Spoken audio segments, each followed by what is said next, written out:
Alright people, how you doing? Spark vapes videos, do some reviews and stuff like that. Today I've already tore down and got it ready to go. It is my Kanger Mini. I cleaned it out. So it's the Mini RBA. I've already broke it down, took my old coil off, got it ready to go. So what we have here, I always go on 2.4 millimeter.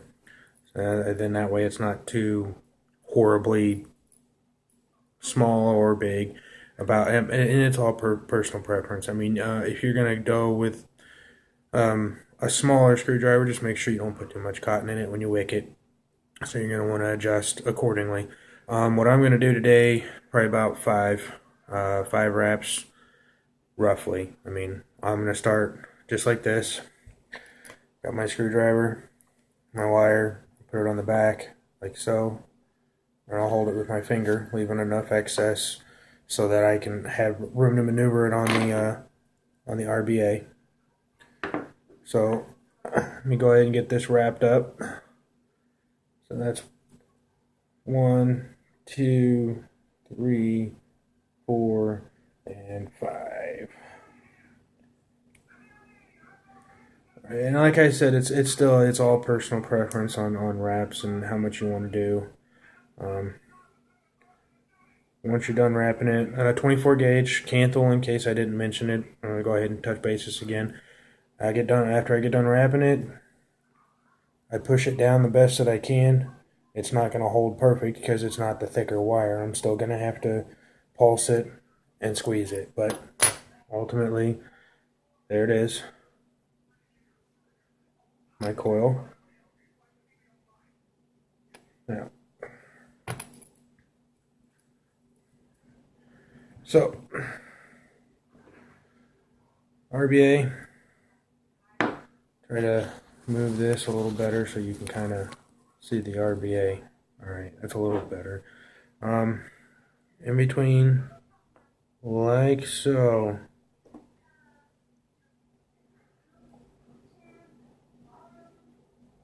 I use the screwdriver I wrapped on to kind of hold it in place while I tighten it down.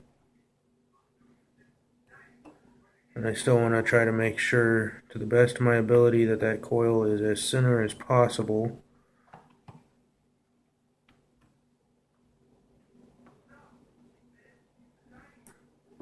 Over the the airflow hole there, where you. Alright. So I always use the mini screwdriver that they come with because they're like the perfect fit for the screws. So that way I don't strip it out. But I was a little off-centered above that hole, so I got to move it a little bit. Alright, we'll go ahead and cinch that down. I'd had some people that I told, you know, sometimes the ohms on these will fluctuate. One of the things you can do, I've done it in the past, is that excess wire that you have that hangs out on both sides. I have before taken it and wrapped it around the post like I would on my big Kanger when I was using it. But I here lately haven't been doing that. It doesn't seem to matter too much. But tighten these screws down all the way. And then usually sometimes I use these. I've gotten to where I ended up using fingernail clippers. I can get right up on it. Voila.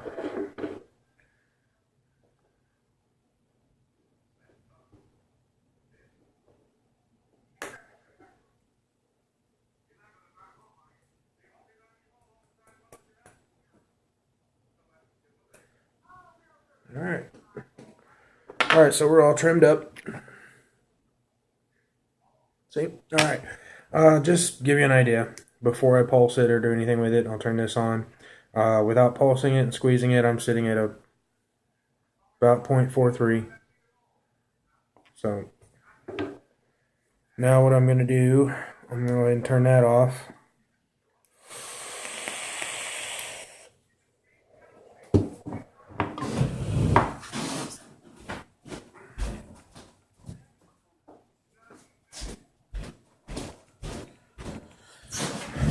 Alright, so, because I typically just don't want to mess around with my main mod on my potentiometer and my watts and volts, and because I wanted to keep vaping while I did this. I use my ex's old eye stick that she's not using anymore. I use it as a backup every once in a while, very rarely. But this is where I'm going to take my pliers, and as you can see, I'm going to heat it up. Do that. And I pulse it a couple times to get it nice and red.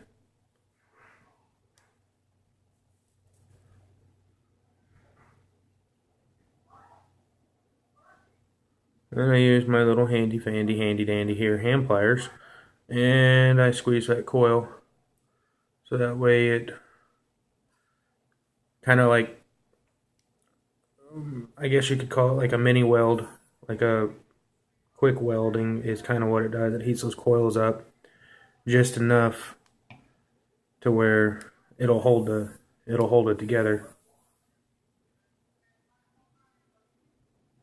And when you do get in there with the pliers like I'm doing right now to pinch those coils together, one of the main things I would make sure to do is make sure when you get on with the pliers, take your finger off the button, make sure your finger's not on the button, otherwise you'll cause a short on the atomizer, which could also fry that brand new coil that you're building. Alright, once I do that, I take my screwdriver, my 2.4 that I built on, it should have a little bit of resistance sliding in, and then I just kind of push it back a little and make sure that it's almost straight across the top there. You don't really want to have it leaning down, or you don't want to have it up a little bit at all. I mean, on the big RBA, it's a dual coil, and they look like they kind of bend up a little in a V, but that's because you're getting it off that build deck, so it doesn't cause a short. In any case, that's it right there. So let me pop this back off now.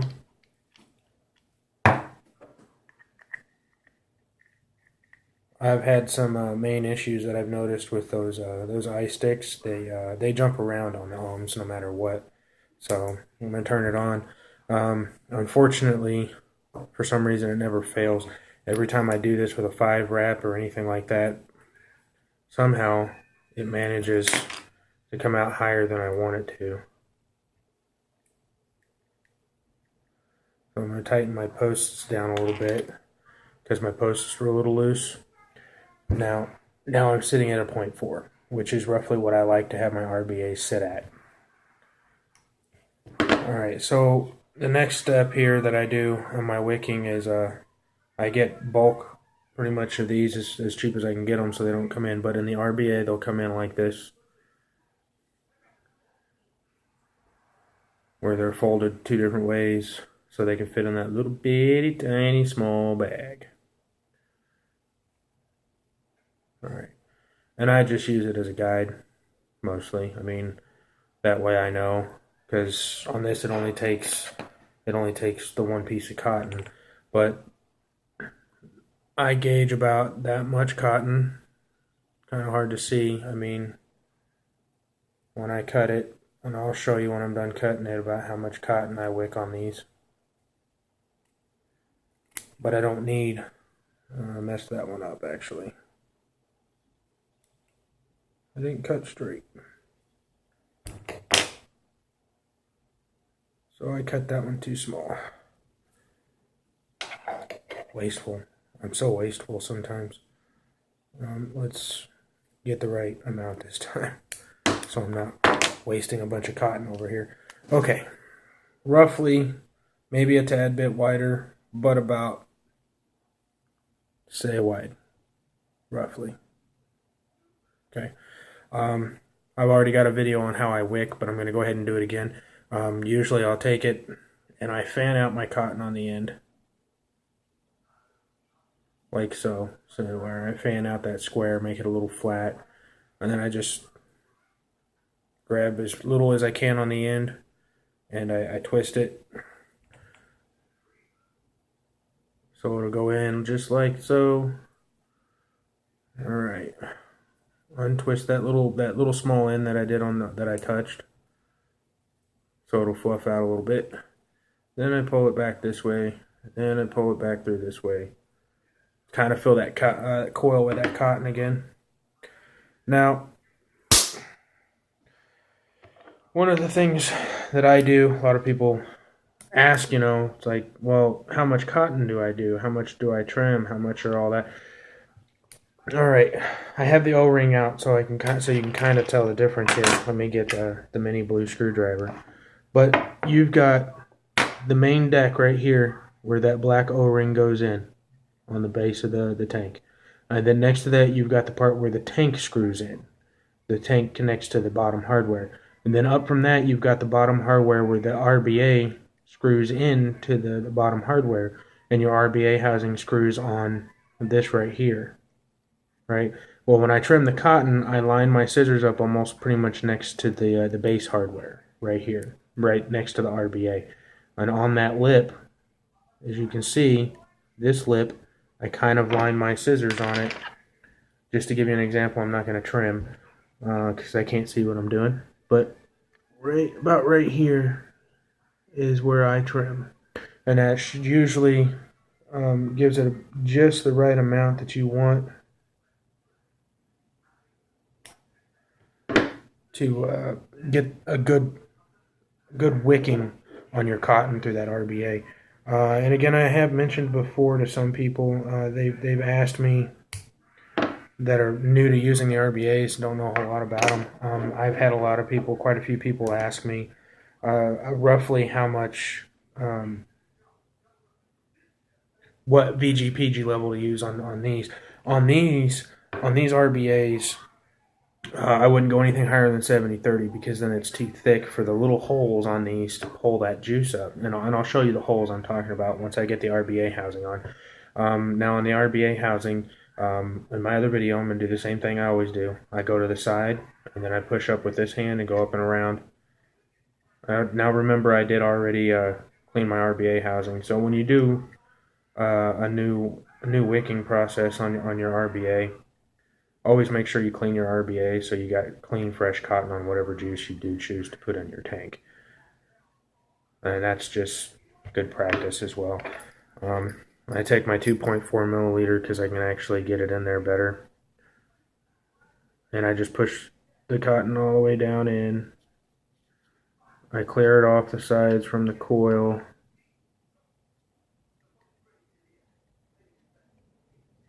And then roughly, this is what I got on the inside of my RBA. It's almost a perfect amount of cotton. I usually don't get I don't get any dry hits when I use my RBA. The only time I get a hissing sound when I use my RBA is when it's fresh cotton because the cotton's still soaking and still getting wet. It's not fully soaked through, and I'll get hissing. And once it soaks all the way through, I don't get hissing anymore. But that's what it looks like on the inside. Now, the reason why I won't go any higher than a 70/30 in VG strong juice is because of these right here. It's going to be a little hard to see. They're small. Let's see if I can get it in there, though. But that hole, I'm going to get the right angle, right here, right above the screwdriver, is a small hole that the juice wicks in. And there's only two on both, right across from each other. That's why the cotton sits the way it sits. You got one wicking hole here and one wicking hole here. To fix that, if you wanted to use an 80/20 in these, I would find somebody that has the ability, that knows, unless you know how or you can, that has the ability to either make those holes wider, like maybe drill a little on the bottom of the RBA, or even drill a hole straight through the RBA housing. Other than that, I mean, that's really all there is to it.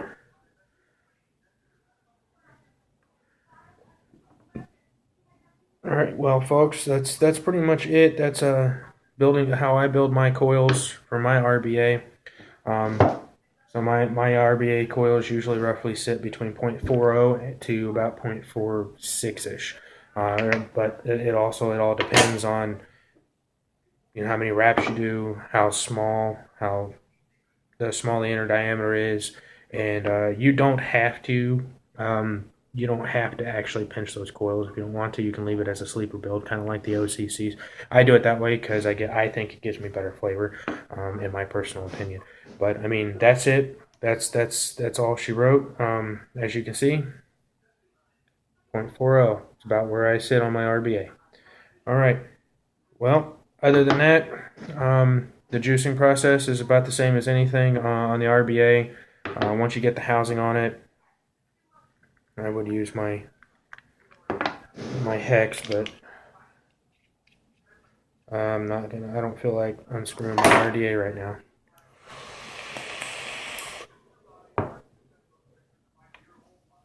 All right, so basically, what I do, I'll just get both of them in one video here.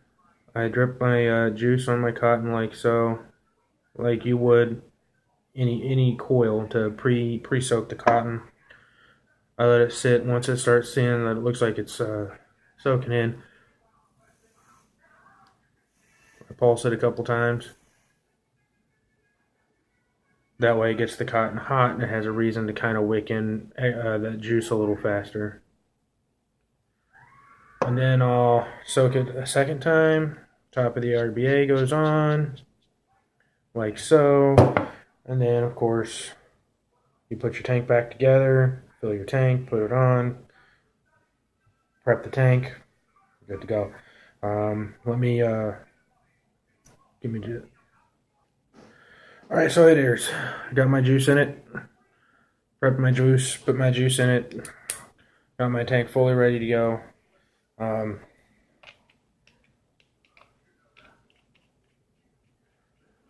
All right, even on the RBA, you want to do the same thing you do with the OC coils.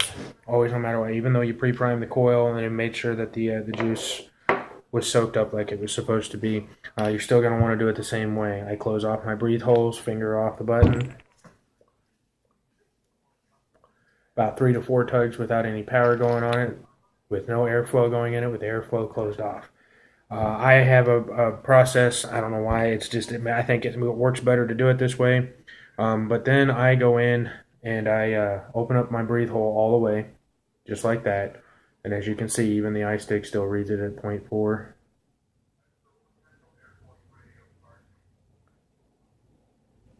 Anyway, then I go all the way open. I do one, 2 pulls, you know. About 1, 2 pulls. And I do that because then I have more airflow going on it, just in case my coil didn't wick properly like I wanted to, so then it's a little bit less of a dry hit for me. I'm not afraid of the dry hits. I don't like them. But I'd like to know on complete open airflow that it's actually wicked and juiced and ready to actually vape on. And I would much rather do it there and then on 2 breathe holes to 1 breathe hole. I usually sit on the 2 breathe holes. And as you can see,